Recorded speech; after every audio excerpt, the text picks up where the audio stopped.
Following the Charleston church shooting in South Carolina, the symbol of the Confederate flag has been a largely discussed issue across America.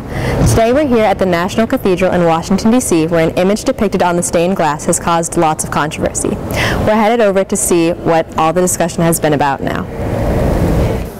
So the purpose of stained glass is to tell a story. And if you look at any of the stained glass windows in here, they all tell a different story. Most often Christian story, but it's also the American story.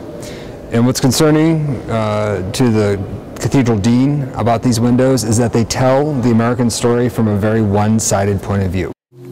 On Sunday, June 28th, the Very Reverend Gary Hall gave a sermon denouncing the presence of the Confederate flag in the stained glass window of the cathedral, which received a standing ovation from the congregation.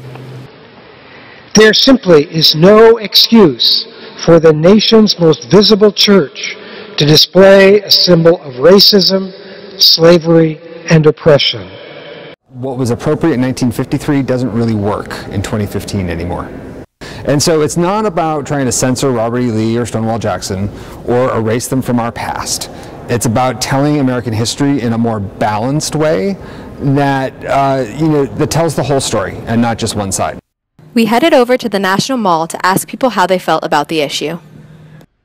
I have a problem with that. That flag kind of represents a lot of negativity for African Americans. I mean, cathedrals are supposed to be all-inclusive and religious places. I think it's supposed to be a safe place. They wanted to take that down. That should have been down.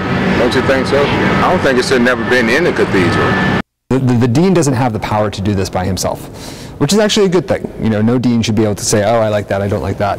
This is not his decision alone. So it's going to go to a fine arts committee first, and then it's going to go to the board of directors, basically. What we don't want is for this view of history to go unchallenged in the middle of the sacred space. That, to this cathedral at this time, is not appropriate.